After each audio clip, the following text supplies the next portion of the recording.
Il est mort un soir de Noël. Alors que le monde entier célébrait la lumière, l'amour et la vie, lui choisissait le silence. Perry Bamouité, musicien de l'ombre et âme discrète du groupe The Cure, s'est éteint le 24 décembre 2025 à 65 ans dans sa maison du West of England. Une courte maladie, dit-on. Mais pourquoi si soudain ? Pourquoi en plein cœur de cette nuit symbolique où même les ténèbres semblent suspendre leur souffle ? Son décès a laissé ses fans sidérés, non pas par le vacarme d'un scandale, mais par le calme absolu de son départ. Et si derrière cette disparition paisible se cachait une énigme bien plus profonde ? Était-ce la dernière note d'un artiste qui vivait déjà à la frontière de l'invisible ? Ce soir-là, un rideau est tombé, et personne n'a entendu l'écho.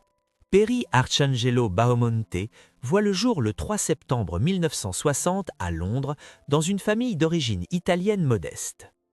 Très jeune, il développe une sensibilité musicale particulière, fasciné par les textures sonores et les ambiances sombres du rock britannique des années 70. Ce n'est pas un enfant bruyant ni un prodige que l'on remarque, Perry est un contemplatif. Il préfère écouter, ressentir, manipuler les sons dans sa chambre plutôt que de briller sur scène. C'est cette discrétion presque mystique qui l'amènera, bien des années plus tard, à devenir l'un des membres les plus insaisissables, et pourtant essentiels, du groupe The Cure. C'est en 1984, alors qu'il n'est encore qu'un simple roadie et technicien guitare pour le groupe, qu'il entre en orbite autour de l'univers tourmenté de Robert Smith. Il règle les instruments, ajuste les micros, reste en retrait dans les coulisses. Mais quelque chose se noue. Perry connaît chaque accord, chaque vibration du groupe. Il semble en phase non seulement avec les guitares, mais avec l'âme même de leur musique. En 1990, il est officiellement intégré à la formation. D'abord au clavier, puis à la guitare, il devient vite l'un des piliers des albums cultes tels que Wish 1992, Wild Mood Swings 1996, Blood Flowers 2000 ou encore The Cure 2004. Pendant plus d'une décennie, il parcourt le monde avec The Cure, participant à plus de 400 concerts à travers les continents. Son jeu est minimaliste, précis, presque hypnotique. Il n'a jamais cherché la lumière, au contraire, il semble s'y dissoudre volontairement. Les fans les plus attentifs repèrent vite sa silhouette penchée sur le clavier, son regard perdu dans le vide, comme s'il était ailleurs, connecté à une autre réalité. Mais en 2005, alors que le groupe connaît une profonde reconfiguration, Perry quitte discrètement la scène. Aucun scandale, aucun communiqué dramatique, il disparaît comme il est venu, dans le silence. Il se consacre alors à d'autres projets musicaux, notamment en tant que bassiste pour Love Amongst Ruin. Mais pendant longtemps, son absence se fait sentir dans l'univers de The Cure. Jusqu'à cette surprise, en 2022, son retour, après 17 ans, au sein du groupe, pour une nouvelle tournée mondiale. Ce comeback inattendu est perçu par les fans comme un signe, comme si le cycle devait se refermer, et comme si Perry savait qu'il lui restait peu de temps. Londres, avril 1992. The Cure entame la tournée mondiale de Wish, leur 9e album studio, qui s'annonce comme l'un des plus acclamés du groupe. Ce soir-là, le Wembley Arena est complet. Plus de 12 000 âmes vibrent à l'unisson dans une atmosphère saturée de brume artificielle et de guitares plaintives. Au cœur de cette cathédrale sonique, Perry Bamouité s'installe à son poste, derrière ses claviers, l'air concentré, presque absent. À peine la première note de From the Edge of the Deep Green Sea résonne-t-elle que quelque chose de singulier se produit. Des témoignages concordants évoquent une ambiance étrange, comme si le son semblait plus dense, plus viscéral que d'habitude. Certains spectateurs, assis aux premières loges, affirment avoir entendu des pleurs, des gémissements d'enfants se mêler aux nappes de clavier jouées par Bamouité. D'abord perçus comme un effet sonore volontaire, ces pleurs persistent au fil de la performance, troublant plusieurs membres de l'équipe technique. À la fin de Trust, un morceau à la mélancolie poignante, les lumières vacillent légèrement. La caméra de projection de fond de scène tombe en panne pendant 1 minute. Un courant glacé traverse la fosse selon plusieurs spectateurs. Robert Smith, visiblement perturbé, se retourne à 2 reprises vers Perry qui reste immobile, les yeux fermés, les mains jouant pourtant avec une précision irréprochable. « Il avait l'air possédé », racontera plus tard un technicien du son, comme si quelqu'un d'autre jouait à sa place. Un moment de tension surgit lorsque Lord End, dernier titre du concert, Perry semble s'écrouler brièvement sur ses claviers avant de se redresser, les traits figés. Les membres du groupe se regardent inquiets. Mais le public, dans l'euphorie générale, n'y voit qu'un effet dramatique supplémentaire. Ce n'est qu'en coulisses que l'on comprend que Perry a perdu conscience quelques secondes sans aucun souvenir de ce qui s'est passé. Il dit seulement se souvenir d'un bruit sourd, puis du noir. Ce concert deviendra rapidement l'un des plus mythiques de la tournée Wish, non seulement pour sa qualité musicale, mais pour l'aura de mystère qui l'entoure.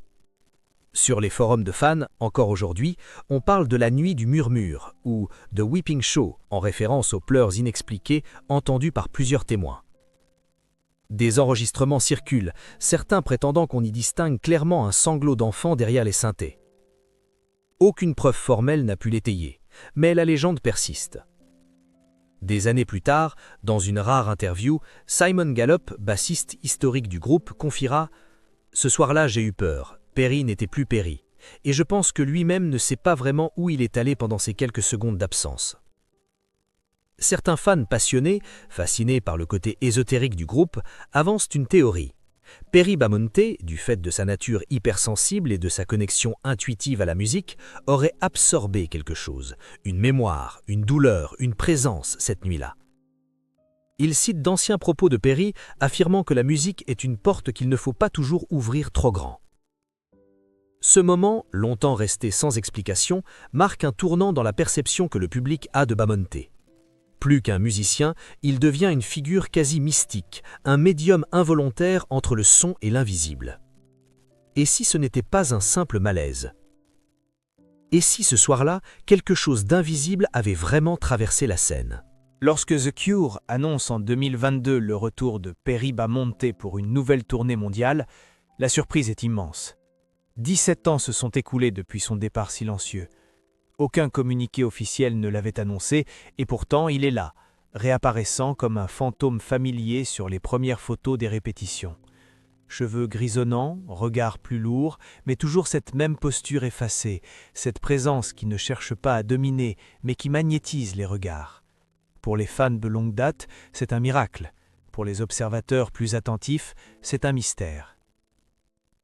Le Lost World Tour débute en Lettonie au printemps 2022, puis s'étend à travers l'Europe, les États-Unis, l'Amérique du Sud. Chaque soir, Bamonte est là, au clavier et à la guitare, jouant avec une intensité presque douloureuse. Il ne parle pas aux journalistes, décline les interviews, disparaît aussitôt les concerts terminés. Ses collègues évoquent un homme fatigué mais déterminé.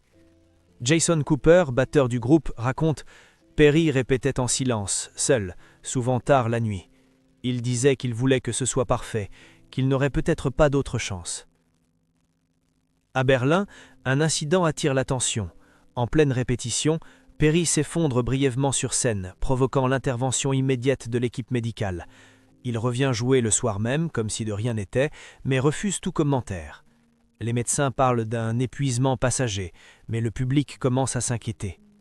À Paris, sa main droite semble trembler légèrement durant l'exécution de Plainsong, et à Madrid, il s'absente mystérieusement d'un concert sans explication.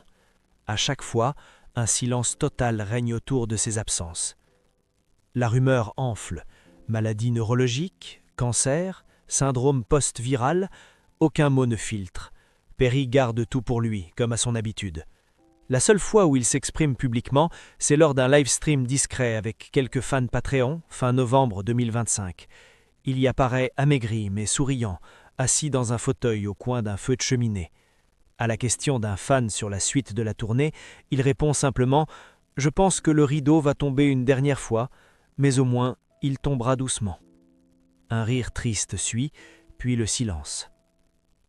Dans les semaines qui suivent, aucune nouvelle. La page Instagram de The Cure devient inactive. Plusieurs concerts sont annulés pour raisons logistiques. Le 24 décembre 2025, alors que le monde célèbre Noël, le site officiel du groupe publie une brève déclaration. « Nous avons perdu notre frère, notre compagnon de route, notre lumière silencieuse. Perry s'est éteint paisiblement à son domicile du West of England après une courte maladie. » Le choix des mots « courte maladie » laisse place à toutes les interprétations. Pas de détails médicaux, pas de service commémoratif public, pas d'autopsie rendue publique. Robert Smith, ordinairement très loquace, ne publie rien pendant plusieurs jours. Ce n'est que le 28 décembre qu'il écrit « Je n'ai pas les mots, juste un vide. Perry était l'âme invisible de notre musique. Il savait quand se taire et comment faire parler le silence. » Cette période devient rapidement sujette à spéculation. Pourquoi Perry est-il revenu si soudainement en 2022 malgré une santé déclinante? Pourquoi continuer à tourner alors qu'il était manifestement affaibli? Pourquoi cette allusion au dernier rideau? Des fans évoquent un adieu orchestré, une manière de conclure une trajectoire musicale commencée dans l'ombre et finie dans la lumière tamisée d'une scène. D'autres parlent d'une forme d'expiation, d'un retour nécessaire pour boucler un cycle intérieur. Plus troublant encore, certains témoignages de fans assurent l'avoir vu parler tout seul en coulisses ou fixer longuement le vide entre deux morceaux. L'un d'eux raconte « À Glasgow, j'ai vu Perry sortir de scène en larmes, les mains tremblantes. Il a murmuré quelque chose comme « Ils sont encore là, tous là ». Ces phrases, floues et inquiétantes, renforcent l'idée que Perry vivait dans un monde que peu pouvaient comprendre. Était-il hanté? Était-ce les mémoires, la fatigue ou quelque chose de moins tangible? Personne ne le saura jamais vraiment. Mais une chose est sûre, il jouait comme si chaque note était sa dernière. Et peut-être l'était-elle vraiment. Ceux qui ont côtoyé Perry Bamonte s'accordent sur un point. Il était différent, pas seulement discret ou réservé. Non, Perry possédait une sensibilité rare, presque surnaturelle. Robert Smith disait de lui « Il sentait la musique comme on respire un parfum. Ce n'était pas cérébral, c'était organique. » Cette intuition profonde, ce lien viscéral avec le son, était à la fois une bénédiction et une malédiction. Car pour Perry, chaque note portait un poids, chaque vibration résonnait dans son corps comme une onde émotionnelle. Ses proches racontent qu'après chaque concert, il s'isolait, non pas par misanthropie, mais parce qu'il avait besoin de se recomposer. Dans un carnet retrouvé parmi ses affaires, on peut lire cette phrase « Quand les lumières s'éteignent, les voix continuent ». Était-ce une métaphore ou Perry faisait-il réellement référence à des sensations que d'autres ne percevaient pas? Durant les dernières années, son entourage note une fatigue croissante, pas seulement physique, une lassitude plus profonde. Il parlait peu, mais ses silences étaient lourds. Simon Gallup évoque une scène à Dublin en 2023 où Perry, après le rappel, s'est assis au bord de la scène, les larmes aux yeux. Il aurait dit « Je ne suis plus certain d'être à ma place parmi les vivants ». Et pourtant, malgré cette fragilité apparente, Perry possédait une force intérieure impressionnante. Il n'a jamais cessé de jouer, de créer, d'avancer. Son humilité forçait l'admiration. Pour ses camarades, il était un pilier silencieux, celui qui ne faisait jamais d'ombre, mais tenait tout en équilibre. Plusieurs membres de l'équipe technique affirment que sans lui, certaines tournées n'auraient jamais vu le jour. Peu avant sa mort, il aurait confié à une amie de longue date « Ce monde est trop bruyant. Je rêve d'un endroit où seuls les échos parlent. Peut-être est-il parti là-bas. Peut-être a-t-il enfin trouvé la fréquence qui lui convenait. » Dès l'annonce de la mort de Perry Bamonte, les questions ont surgi. Trop de silence, trop de zones floues. Une disparition annoncée comme paisible, mais entourée d'un voile opaque. Officiellement, il s'agit d'une courte maladie, une formule vague, presque administrative. Aucune précision médicale, aucun nom, aucun détail. Pour un musicien mondialement connu, célébré au Rock and Roll Hall of Fame, ce mutisme intrigue. La première hypothèse est la plus rationnelle. Certains évoquent une pathologie lourde dissimulée pendant des mois, cancer, insuffisance cardiaque, troubles neurologiques dégénératifs. Des proches parlent d'une fatigue extrême, d'évanouissements répétés, de tremblements visibles sur scène.